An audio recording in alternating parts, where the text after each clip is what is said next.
தமிழகத்தில் பெரிய ஒரு எதிர்பார்ப்பை ஏற்படுத்திய திரைப்படம் என்றால் கங்குவா. விளம்பரம், அளவுக்கு அதிகமான விளம்பரம். பாகுபலி, RRRக்கு இணையான பான் இண்டியா திரைப்படம் என்று பல விளம்பரங்கள். சூர்யா மற்றும் ஒரு சிறுவன் இடையே உள்ள 1000 ஆண்டு பந்தம். கொடுத்த வாக்கை காப்பாற்றதான் இந்த ஜென்மம். இதுதான் கதை. தற்போது திரை விமர்சனத்திற்குள் செல்வோம். நிகழ்கால கதை 2024 தொடங்குகிறது. சூர்யா, திஷா பட்டானி, யோகி பாபு, ரெட்டிங் கிங்ஸ்லி, KS ரவிக்குமார். போலீஸால் பிடிக்க முடியாத ரவுடிகளை பிடித்து கொடுப்பதுதான் சூர்யாவின் வேலை. இதே KS ரவிக்குமார் போலீஸாக உள்ளார். அவருக்கு வேலை செய்கிறார். ஒரு ரவுடியை பிடித்து கொடுத்தால் இவ்வளவு பணம் என்று. முதல் அரை மணி நேரம் இவர்களின் ரகளை.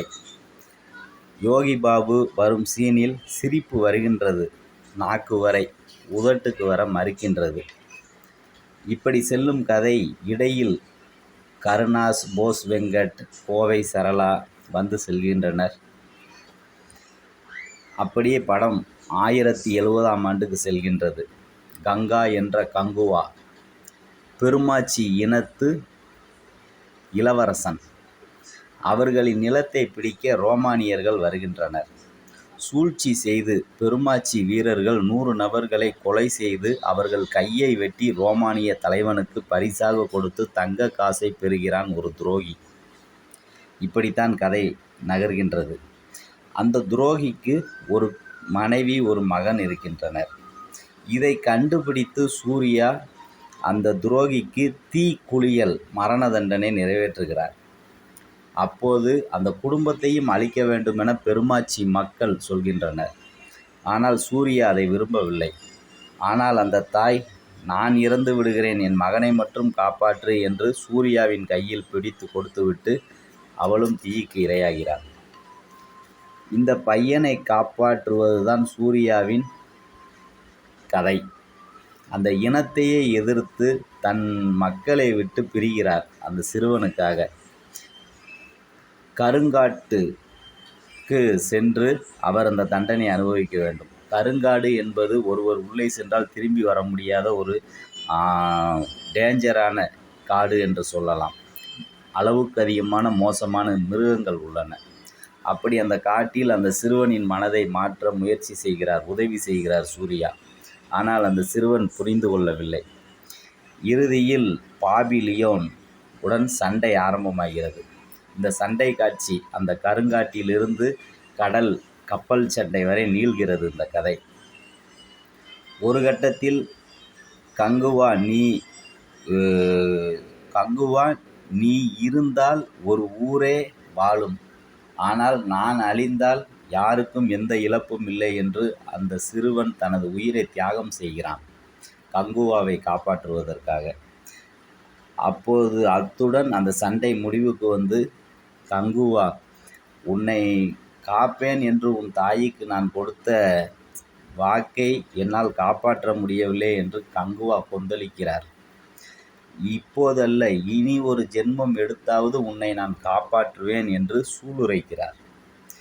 இதுதான் கதை. மீண்டும் 1000 ஆண்டுகளுக்கு முன்பு 2024க்கு வருகிறது கதை. தற்போது பிறந்திருக்கும் சூர்யா அந்த சிறுவனை காப்பாற்ற படும் பாடுதான் கதை. இந்த படத்தில் பருந்துதான் தகவல் தொடர்பு ஏற்படுத்துகிறது கங்குவாவிற்கு. இசை கேட்கும்போது காதில் வலி வருகின்றது.